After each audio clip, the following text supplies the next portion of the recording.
Hello students, कैसे हैं आप लोग? सब बढ़िया हैं। चलिए, आज हम देखने जा रहे हैं numerical system of particles and rotational motion के। ये जो क्वेश्चन है स्टूडेंट अक्सर नीट और जेईई एग्जाम में पूछे जाते हैं। तो चलिए शुरुआत करते हैं। और अगर आप मेरे साथ नीट और जेईई की प्रिपरेशन करना चाहते हैं तो आपको सेल्फ स्टडी भी करनी है, नोट्स भी बनाना है। और आप क्या कर सकते हैं, घर बैठे मेरे साथ नीट और जेईई की प्रिपरेशन कर सकते हैं और कमेंट बॉक्स में कमेंट भी कर सकते हैं कि आपको कौन से चैप्टर से, कौन से क्वेश्चन से डाउट है, या आपको कोई सा लेक्चर चाहिए कोई से चैप्टर का, तो वो भी आप मुझसे पूछ सकते हैं कमेंट बॉक्स में। स्टूडेंट्स, आज हम करने जा रहे हैं system of particles and rotational motion से न्यूमेरिकल्स कर रहे हैं जो अक्सर एग्जाम में पूछे जाते हैं। तो देखिए, पहला क्वेश्चन शुरुआत करते हैं। A uniform rod of length 1 metre and mass 4 kg supported on two knife edges placed 10 centimetre from each end. तो स्टूडेंट्स, क्या दिया हमको? एक रॉड दिए जिसकी लेंथ कितनी है? 1 मीटर है, 1 मीटर इन लेंथ। और इसका जो वेट है वो कितना दिया है? मास दिया है इसका 4 kg।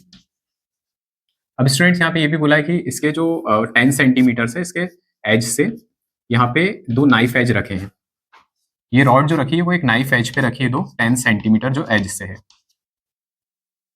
तो जो इसको सपोर्ट करिए रॉड को। 60 newton weight is suspended at 30 centimetre from one and.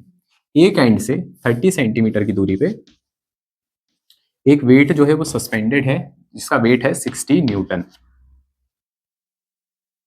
The reaction at the knife edges. अब जो रिएक्शन हो रहा है यहाँ पे नाइफ एज पे, तो यहाँ पे एक नाइफ एज है तो यहाँ पे रिएक्शन R1 मान लिया और यहाँ पे हमने रिएक्शन मान लिया R2। अब स्टूडेंट्स, इसका जो वेट है तो सेंटर ऑफ ग्रेविटी यहाँ पे सेंटर ऑफ मास लगेगा, तो इसका जो टोटल वेट होगा उसके सेंटर पॉइंट पे होगा, तो कितना है? 4 kg। तो 4 इंटू जी कितना हो जाएगा? 40 न्यूटन। सेंटर पे इसके 40 न्यूटन का जो वेट लग रहा है। अब इसमें हमको निकालने हैं R1 और R2 जो है ये कितने, इसकी वैल्यू क्या निकल के आएगी, ये रिएक्शंस की क्या निकल के आएगी। तो देखिए, सबसे पहले हम ये जानते हैं कि ये इक्विलिब्रियम में है रॉड। तो इक्विलिब्रियम में है तो पहले हम देखेंगे ट्रांसलेशनल इक्विलिब्रियम, क्या ये रॉड ऊपर नीचे जा रही है? नहीं जा रही है, तो इसका मतलब है टोटल अपवर्ड फोर्स बराबर टोटल डाउनवर्ड फोर्स हो जाएगा।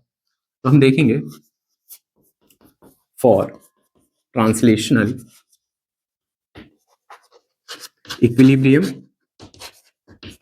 द टोटल अपवर्ड फोर्स बराबर टोटल डाउनवर्ड फोर्स। तो आप देखिए अपवर्ड फोर्स कितना है? R1 है और ये R2 है। तो R1 प्लस R2 बराबर डाउनवर्ड फोर्स कितने लग रहे हैं स्टूडेंट? एक लग रहा है 60 न्यूटन का जो वेट हैंग करा है, और इस रॉड का खुद का वेट है जो 40 न्यूटन है। तो हम लिख देंगे 60 प्लस 40। तो टोटल कितना आ जाएगा? R1 प्लस R2 बराबर 100। ये आ गया, तो ये इसको मार्क कर देंगे हम इक्वेशन नंबर 1। अब स्टूडेंट, सेकेंडली हमको देखना है रोटेशनल हो रहा है क्या नहीं हो रहा। पर रोटेशनल इसलिए नहीं हो रहा क्योंकि ये सेंटर पॉइंट पे जो इतने भी टॉर्क लग रहे हैं वो एक दूसरे को कैंसिल कर रहे हैं, क्योंकि क्लॉकवाइज भी लग रहा होगा और एक एंटी क्लॉकवाइज भी लग रहा होगा। चलिए तो देखते हैं क्लॉकवाइज कौन सा लग रहा है। देखिए, ये जो यहाँ पे जो नाइफ एज एक रखा हुआ है हमारा, ये R1, ये ऊपर की तरफ लग रहा है, इसको ऊपर की तरफ धक्का दे रहा है सेंटर पॉइंट से, तो इसका जो हो जाएगा डायरेक्शन वो जाएगा क्लॉकवाइज। और इसका यहाँ से लेकर यहाँ तक का दूरी कितनी होगी स्टूडेंट? डिस्टेंस कितना होगा? यहाँ से 10 मीटर है और ये हाफ कितना हो जाएगा? टोटल 1 मीटर है, तो यहाँ से लेकर यहाँ तक ये हो जाएगा 50 सेंटीमीटर, ये सेंटर पॉइंट तक। तो ये नाइफ एज से, फर्स्ट नाइफ एज से सेंटर पॉइंट की दूरी कितनी हो जाएगी? 40 सेंटीमीटर। ये हो गई। तो ये फर्स्ट वाला हमारा हो जाएगा, ये क्लॉकवाइज घुमा रहा है। अब सेकेंडली हम देखते हैं 60 न्यूटन का वेट है, इसकी सेंटर से दूरी कितनी होगी? देखिए 30 सेंटीमीटर पे रखा है ऑलरेडी, तो ये टोटल 50 है, तो ये हो जाएगा 20 सेंटीमीटर की ये सेंटर से इसकी दूरी हो जाएगी। सेकेंडली ये जो करेगा, ये इसको इधर घुमा रहा है, तो ये 60 न्यूटन इसको इस तरफ घुमाएगा। सेंटर पॉइंट से देखना है आपको, ये इसको ऊपर घुमा रहा है, ये इसको इधर घुमा रहा है, किधर? एंटी क्लॉकवाइज में। अब थर्ड हम देखेंगे, ये वाला जो हमारा रखा है नाइफ एज सेकंड वाला, ये जो रिएक्शन फोर्स है ये सेंटर पॉइंट से कहाँ लगा रहा है? ऊपर की तरफ, तो ये भी कितना हो जाएगा? ऊपर की तरफ एंटी क्लॉकवाइज। और यहाँ से लेकर यहाँ तक का डिस्टेंस कितना होगा स्टूडेंट? यहाँ से लेकर यहाँ तक 10 है, टोटल 50 है, तो ये बचेगा कितना है सेंटर पॉइंट से? ये बचेगा 40 सेंटीमीटर। तो चलिए अब यहाँ पे टॉर्क लगाएंगे हम, ये क्लॉकवाइज टॉर्क है, और ये वाला और ये वाला दोनों एंटी क्लॉकवाइज है। तो देखिए टॉर्क क्या होता है, पहले हम लिख देते हैं रोटेशनल इक्विलिब्रियम ताकि अच्छे से समझ में आ जाए। For rotational equilibrium the anti clockwise torque बराबर क्लॉकवाइज टॉर्क। तो देखिए टॉर्क क्या होता है? टॉर्क हमें पता है क्या होता है? Force into R into F होता है, डिस्टेंस इंटू फोर्स परपेंडिकुलर। ये क्या होना चाहिए? परपेंडिकुलर होना चाहिए। तो देखिए R1 ऊपर की तरफ लग रहा है और यहाँ से लेकर यहाँ तक डिस्टेंस कितना दिया स्टूडेंट्स? 40। तो हम लिख देंगे R1 इंटू 40, ये क्या लग रहा है? क्लॉकवाइज। बराबर एंटी क्लॉकवाइज में कौन से हो जाएंगे? देखिए 60 न्यूटन हो जाएगा, 60 न्यूटन इंटू डिस्टेंस कितनी? 20 प्लस R2 लग रहा है, R2 का डिस्टेंस कितना? 40, तो ये हो गया R2 इंटू 40। तो स्टूडेंट्स इसको हम लिख देंगे 40 R1 बराबर में 1200 प्लस 40R2। अब इसको हम 40R2 को यहाँ पे ले आते हैं तो हो जाएगा 40R1 माइनस 40R2 बराबर में 1200। अब स्टूडेंट इसको 40 से हम टोटली डिवाइड कर देते हैं तो ये हो जाएगा R1 माइनस R2 और इसको 40 से डिवाइड करेंगे तो 0 कैंसिल, 4 3 12 0, तो ये आ जाएगा 30। तो ये आ गया हमारा स्टूडेंट इक्वेशन नंबर 2। अब आप देख सकते हैं कि इक्वेशन नंबर 1 और इक्वेशन नंबर 2 को सॉल्व करेंगे तो R1 और R2 की वैल्यूज आ जाएंगी। तो देखिए R1 plus R2 equal 100 and R1 minus R2 equals to 30। इन दोनों को हम सॉल्व कर सकते हैं। तो देखिए R2 प्लस माइनस में तो ये दोनों कैंसिल हो गए, ये हो गया 2R1 बराबर में 130। तो R1 बराबर कितना हो जाएगा 130/2, तो आ जाएगा 2 6 12 2 5 10 65 न्यूटन। तो R1 आ गया हमारा 65 न्यूटन। अब हमें R2 फाइंड आउट करना है तो R2 की वैल्यू को हम रख देते हैं, R1 की वैल्यू को रख देते हैं इक्वेशन 1 में। R1 प्लस R2 बराबर है 100, तो R1 है हमारा 65 न्यूटन, तो 65 plus R2 is equal to 100, तो आ जाएगा R2 बराबर 100 माइनस 65, तो आ गया हमारा 35 Newton. This is our reaction force of R2। तो ये आ गया स्टूडेंट्स 35 और हमारा R1 आ गया 65। So our C answer is correct answer. तो students I hope you understand. बस कुछ नहीं है, सबसे पहले हमें देखना है जब ये फोर्सेस लग रहे हैं तो टोटल अपवर्ड फोर्स बराबर total downward force translational equilibrium में। ये रॉडें जो है ऊपर नीचे क्यों नहीं जा रही, क्योंकि दोनों बराबर में है। सेकंडली रोटेशनल इक्विलिब्रियम में क्या होता है, हम टॉर्क देखते हैं कि ये क्या इसको घुमा रहे हैं, कौन कौन से। तो R1 क्लॉकवाइज घुमा रहा था 60 न्यूटन एंटी क्लॉकवाइज, और R2 इसको क्लॉकवाइज। तो टोटल डिस्टेंस हमने सेंटर पॉइंट से ली है। सेंटर पॉइंट से क्यों ली, क्योंकि इक्विलिब्रियम में सेंटर ऑफ ग्रेविटी इसको इक्वल करके रखी हुई है। तो जब हमने सॉल्व करा तो हमारा आंसर निकल के आया R2 35 न्यूटन और R1 65 न्यूटन। तो स्टूडेंट्स आप क्या करें, इसकी प्रैक्टिस करें 2 to 3 टाइम्स, तो आपको ये इजीली आ जाएगा। चलिए अब नेक्स्ट क्वेश्चन देखते हैं।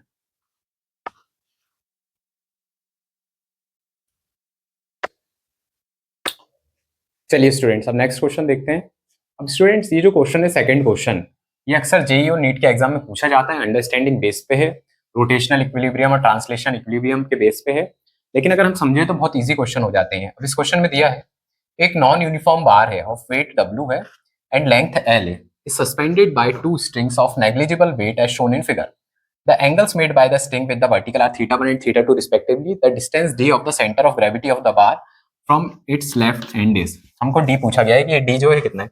स्टूडेंट्स में क्या दिया है कि ये जो एक नॉन यूनिफॉर्म रॉड है, तो यहाँ पे मोटी रॉड है, यहाँ पे पतली होगी, तो यहाँ पे इसकी सेंटर ऑफ ग्रेविटी कहाँ आएगी, थोड़ा सा इस तरफ आ रही है, सेंटर पे नहीं आ रही, थोड़ा सा इस तरफ आ रही है, d डिस्टेंस पे W पे। तो स्टूडेंट्स यहाँ पे ये डिस्टेंस कितना हो जाएगा, अगर हम देखें तो टोटल रॉड की जो लेंथ है वो L है, ये हो जाएगी L माइनस डी यहाँ तक। पहली चीज ये समझ में आ गई।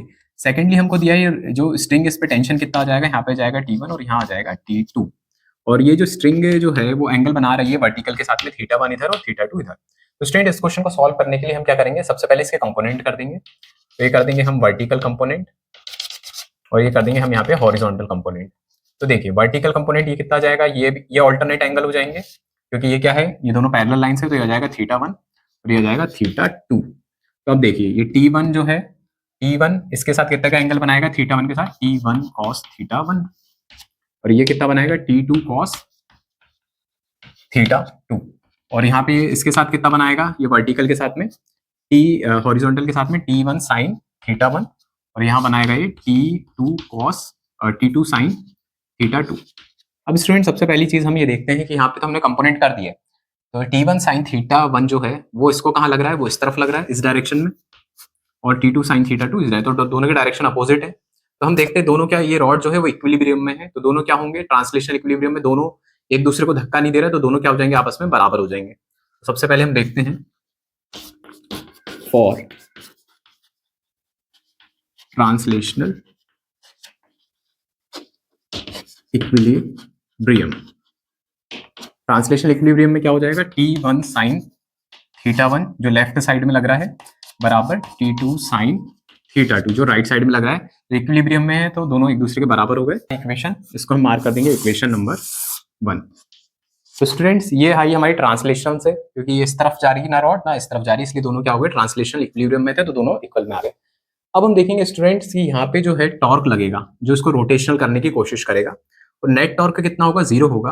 तो आप देख सकते हैं यहाँ पे T1 cos थीटा ये यहाँ पे लग रहा है, W से दूरी कितनी है, D है, तो फोर्स इंटू परपेंडिकुलर डिस्टेंस क्या होता है, टॉर्क होता है। तो T1 cos theta 1 into D, और देखिए T2 cos थीटा 2 क्या करेगा, उसको एंटी क्लॉकवाइज घुमा रहा है, तो T2 cos theta 2 into L minus D. तो हम लिख देंगे यहाँ पे for rotational equilibrium T1 cos theta 1 into D बराबर में T2 cos थीटा 2 इंटू कितना डिस्टेंस है W से L माइनस डी, क्योंकि टोटल लेंथ कितनी थी L थी और ये D था, तो ये कितना बचेगा L माइनस डी। अब स्टूडेंट्स इसको मार्क कर देंगे हम इक्वेशन नंबर 2। अब हम डिवाइड कर देंगे students, divide equation 1 by equation number 2। तो देखिए स्टूडेंट्स T1 साइन थीटा 1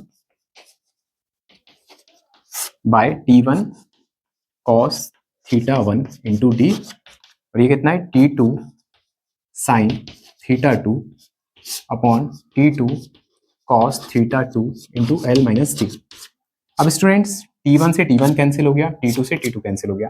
अब देखिए साइन थीटा 1 अपन cos थीटा 1 कितना होता है, tan थीटा 1 होता है, और वैसे ही साइन थीटा 2 अपन cos थीटा 2 tan थीटा 2 होता है। तो हम यहाँ पे लिखते हैं tan थीटा 1 अपॉन डी हो जाएगा, और यहाँ कितना हो जाएगा tan theta 2 upon L minus d. अब स्टूडेंट्स हमें d की वैल्यू चाहिए, तो अब स्टूडेंट्स L माइनस डी जो है इसको हम यहाँ पे ले आते हैं, cross multiplication upon d is equal to tan theta 2 अपॉन ये tan थीटा 1 नीचे आ जाएगा। तो देखिए आप यहाँ पे d से दोनों साइड डिवाइड कर देंगे, तो L by D minus D by D कितना हो जाएगा 1, तो ये हो जाएगा tan theta 2 upon tan theta 1। अब स्टूडेंट्स यहाँ पे आप देख सकते हैं कि 1 जो है उसको हम वहाँ पे कर देते हैं, तो L बाई डी 1 वहाँ चले जाएगा, तो tan theta 2 by tan theta 1 plus 1। Students ये कितना हो जाएगा L बाई डी बराबर tan theta 2 by tan theta 1 plus 1। अब यहाँ पे हम क्या करेंगे, tan थीटा 1 का यहाँ पे क्या कर देंगे एलसीएम कर देंगे, तो आ जाएगा L बाई डी बराबर tan theta 2 plus tan theta 1 upon tan theta 1। अब स्टूडेंट्स हमें d चाहिए, तो हम इसको क्या करते हैं पलट देते हैं, तो d बाय l कर देते हैं, रेसिप्रोकल कर देते हैं, तो आ जाएगा tan theta 1 upon tan theta 1 plus 2 भी लिख सकते हैं, tan theta 1 plus tan theta 2। अब ये l यहाँ पे चले आएगा, मल्टीप्लाई हो जाएगा, तो आ जाएगा हमारा d equals to tan theta 1 upon tan theta 1 plus tan theta 2 into l। So this is our required answer. चलिए स्टूडेंट्स, तो ऐसे क्वेश्चन जब आते हैं आपको, तो आपको क्या होता है ऑलरेडी प्रैक्टिस करनी है इसकी, ताकि आपको डायरेक्टली आंसर याद हो जाए और आप इसको टिक कर पाए। चलिए स्टूडेंट्स अब हम नेक्स्ट क्वेश्चन देखेंगे। क्वेश्चन देखते हैं स्टूडेंट्स। इस क्वेश्चन में बोला गया है consider a particle of mass m having linear momentum p at position r vector relative to the origin o, let L be the angular momentum of the particle with respect to the origin. Which of the following equation correctly relate R, P and L? बोला गया students, एक मान के चलिए एक origin है O, यहाँ पे पोजीशन वेक्टर है R, यहाँ पे कोई पार्टिकल है जो मोमेंटम किससे जा रहा है P से जा रहा है, तो यहाँ पे एक एंगुलर मोमेंटम लगेगा, क्योंकि हम जानते हैं कितना लगेगा, वो दोनों के परपेंडिकुलर लगेगा। हम जानते हैं वो कितना होता है L बराबर R इंटू P। अब स्टूडेंट इसमें बोला कि इन तीनों में से करेक्ट रिलेशन क्या रहेगा जो इसको करेक्ट इसकी सिचुएशन को बताएगा। तो स्टूडेंट्स सबसे पहले हम देखते हैं कि हमारा जो एंगुलर मोमेंटम होता है बराबर कितना होता है R इंटू P। अब स्टूडेंट्स यहाँ पे हम क्या कर देंगे, इसको डिफरेंशिएट कर देंगे टाइम के साथ में, क्योंकि थोड़ी देर बाद कितना हो जाएगा, तो ये हो जाएगा dl बाई dt और बराबर में d by dt into R into P। अब इसको डिफरेंशिएट कर देते हैं, तो d बाई फर्स्ट और सेकंड, तो differentiation of first into second plus differentiation of second कर देंगे, तो dp by dt into r vector. तो हमने क्या करा दिया, प्रोडक्ट रूल लगा दिया। अब स्टूडेंट्स यहाँ पे आप देख सकते हैं कि ये dr by dt into p दिया है, तो हम यहाँ पे लिख सकते हैं dr बाई dt। ये क्या होता है, ये वेलोसिटी होती है, वेलोसिटी क्या होती है डिस्प्लेसमेंट अपॉन टाइम होती है, तो यहाँ से हम dr बाई dt हमको मिल जाएगा v, और ये जो p जो होता है, ये मोमेंटम जो होता है वो क्या होता है m इंटू v। तो यहाँ पे हम इसकी वैल्यू को जब रखते हैं स्टूडेंट्स, इसको देखना है हमें, तो dr बाई dt जो होता है वो v होता है, और p जो होता है वो कितना होता है mv। तो स्टूडेंट्स जब भी हम इसका प्रोडक्ट करते हैं, जब भी इन दोनों का क्रॉस प्रोडक्ट होता है, तो क्या हो जाएगा v क्रॉस v। जब भी दो वेक्टर्स का क्रॉस प्रोडक्ट होता है तो वहां पे क्या आता है जीरो आता है, क्योंकि क्रॉस प्रोडक्ट जब होता है सेम वेक्टर का तो वो हमेशा क्या देता है हमको, जीरो देता है, क्योंकि the vector product of the same quantity is always zero. तो यहाँ पे पूरा क्या हो जाएगा स्टूडेंट्स, ये D R by d T जो है ये हमारा टोटल हो जाएगा जीरो। तो हमारा आंसर आ जाएगा d l by d t equal में ये जीरो हो गया, plus d p by d t into r vector. अब स्टूडेंट इसको हम क्या करेंगे, लेफ्ट साइड ले आएंगे, तो हमारा आंसर हो जाएगा d l by d T minus D p by d T, या फिर हम ये आर को हम पहले भी लिख सकते हैं, तो आर को हम पहले लिख देते हैं क्योंकि यहाँ पे ऑप्शंस में आर को पहले दिया है, r vector cross d p by d t equals to zero. तो स्टूडेंट्स आगे हमारा आंसर निकल के, so our answer is correct. तो स्टूडेंट्स बस थोड़ा सा कॉन्सेप्ट रहता है, थोड़ी सी समझ रहती है और इस क्वेश्चन को हम इजीली सॉल्व कर पाते हैं। चलिए स्टूडेंट्स, आज के वीडियो में सिर्फ 3 क्वेश्चन है। अगर आपको अच्छा लग रहा है, समझ में आ रहा है क्वेश्चन और आपका लग रहा है कि मैं प्रिपरेशन कर सकता हूँ घर बैठ के नीट और जेईई की, तो आप मेरे चैनल को क्या कर सकते हैं, ज्वाइन कर सकते हैं और उसको लाइक और कमेंट जरूर करें कि आपको किस टॉपिक पे कौन से क्वेश्चन चाहिए और कौन सा लेक्चर आपको समझना है, कौन सा टॉपिक समझना है। चलिए, थैंक यू।